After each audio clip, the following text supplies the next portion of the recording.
Selamat pagi saudara-saudara yang terkasih dalam Tuhan Yesus Kristus. Kita berjumpa kembali dalam Sapaan dan Renungan Pagi GKI Salatiga. Hari ini Rabu 8 Desember 2021. Bersama saya Pendeta Yifta Setiawan Krisgunadi. Sebelum membaca dan merenungkan firman Tuhan, mari kita berdoa. Bapa di surga, sesungguhnya kami ini hidup di dalam masa Advent yang sesungguhnya. Dalam masa penantian kedatangan Tuhan Yesus Kristus kembali ke dunia ini. Berikan petunjuk-Mu melalui firman yang akan kami renungkan, agar kami dapat bersikap benar sebagai orang beriman di masa seperti ini. Karena itu mohon pimpinan Roh Kudus-Mu, agar firman-Mu dapat menuntun kami dalam menjalani kehidupan di masa penantian ini. Tidak lupa kami berterima kasih untuk sepanjang malam ketika Tuhan menjaga dan menyertai kami dalam tidur kami. Dan terima kasih pula untuk hari baru yang Tuhan izinkan untuk kami jalani. Di dalam nama Tuhan Yesus Kristus, Sang Firman Hidup, kami naikkan doa kami. Amin. Saudara-saudara, saya akan membacakan Injil Markus pasal 13 ayat 32 dan 33 yang akan menjadi dasar renungan pagi hari ini. Tetapi tentang hari atau saat itu, tidak seorang pun tahu. Malaikat-malaikat di surga tidak, dan anak pun tidak. Hanya Bapa saja. Hati-hatilah dan berjaga-jagalah, sebab kamu tidak tahu bila manakah waktunya tiba. Adapun tema untuk renungan pagi ini adalah berjaga-jagalah. Saudara-saudara, salah satu kata kunci atau kata penting dalam masa Advent adalah berjaga-jaga. Berjaga-jaga yang dimaksud di sini adalah sikap yang harus dimiliki oleh setiap orang Kristen sebagai akibat dari kenyataan bahwa tidak seorang pun tahu kapan Tuhan Yesus Kristus akan datang kembali. Terhadap kedatangan Kristus kembali yang kapan waktunya tidak diketahui ini, ada orang Kristen yang berusaha menghitung-hitung mereka-reka tanggal pasti kedatangan Kristus. Mereka mencoba mencocok-cocokkan dengan gejala-gejala zaman.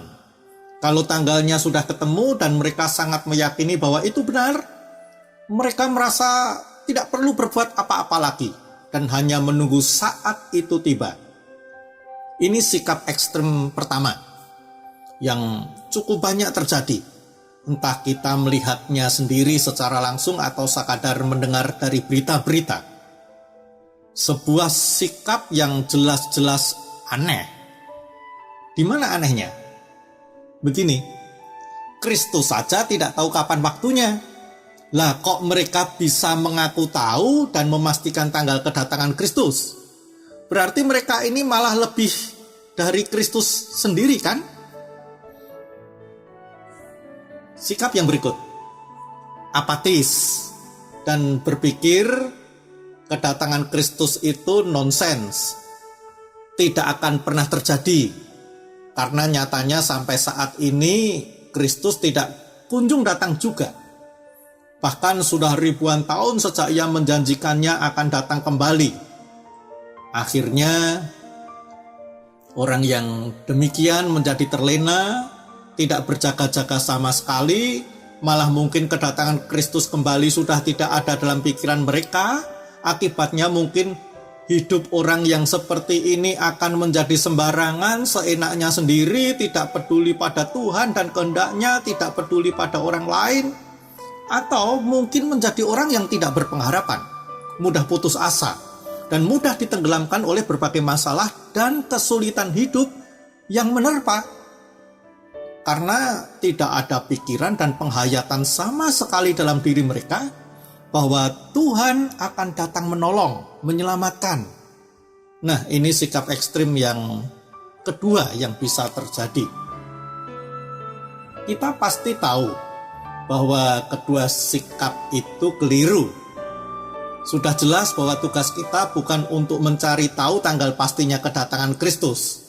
Selain tidak pernah diminta untuk begitu, juga karena sudah ditegaskan tidak seorang pun tahu, bahkan Kristus sendiri tidak. Hanya Bapa saja yang tahu. Begitu dikatakan oleh Tuhan Yesus tadi. Lalu apatis dan tidak lagi percaya pada kedatangan Kristus kembali. Ini apalagi? Ini adalah sikap orang yang kehilangan iman dan kehilangan kepercayaan pada janji Tuhan. Bahwa Tuhan pasti dan selalu memenuhi janjinya. Yang jelas, kedatangan Tuhan Yesus kembali pasti akan terjadi. Dan tugas kita adalah berjaga-jaga, siap menyambut ketika ia datang kembali ke dunia ini. Ada sebuah cerita, saudara-saudara. Suatu kali, seorang kapten kapal bernama Ernest Shackleton bersama awak kapalnya pergi berlayar. Kemalangan terjadi. Mereka terdampar di sebuah pulau bernama Pulau Gajah di dekat kutub utara. Kapal mereka hancur. Akhirnya Shackleton membuat biduk dan berlayar untuk mencari kapal baru. Sebelum pergi, ia berkata kepada anak buahnya, "Aku segera kembali." Setelah berhasil mendapat kapal, Shackleton mencoba menolong anak buahnya dengan menjemput mereka. Tetapi berbulan-bulan lamanya ia mencoba dan selalu gagal. Untuk terakhir kalinya ia mencoba sekali lagi. Walaupun waktunya saat itu tidak tepat karena cuaca yang buruk. Untuk sampai ke Pulau Gajah, ia harus melewati sebuah celah di antara dua gunung es yang sedang bergerak. Ia harus menerobosnya dan dalam waktu setengah jam harus kembali melewati celah tersebut sebelum terjepit di antara kedua gunung es itu. Shackleton lalu segera berlayar memasukinya. Dan yang terjadi menakjubkan. Walau sudah ditinggalkan berbulan-bulan, begitu tampak Pulau Gajah, segera ia melihat anak buahnya sudah bersiap-siap. Lalu setiba di pulau itu mereka langsung masuk kapal dan kembali dengan selamat. Di dalam kapal, Shackleton berkata, "Aku tidak menyangka kalian sudah siap ketika aku tiba." Seorang kelasi berkata, "Setiap hari kami bersiap-siap. Kami selalu berkata satu dengan yang lain bahwa hari ini Tuhan akan tiba." Saudara-saudara, kita pun harus begitu. Selalu berpikir dan meyakini bahwa hari ini Tuhan pasti akan datang. Sehingga kita selalu berada dalam sikap dan iman berjaga-jaga seolah-olah Tuhan Yesus Kristus akan datang hari ini. Sikap berjaga-jaga demikian ini akan membuat kita antara lain tidak berani hidup sembarangan. Karena kalau pas kita hidup sembarangan, kemudian pas Tuhan datang, kira-kira apa yang akan terjadi dengan kita?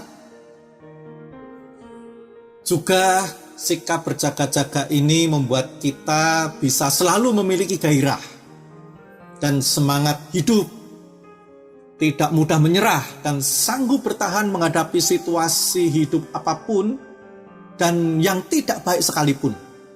Karena selalu memiliki pengharapan bahwa hari ini Tuhan akan datang menolong.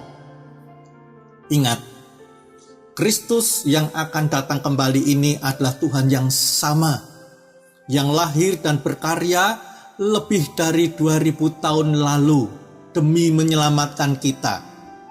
Ia datang kembali dengan hati yang sama, penuh kasih.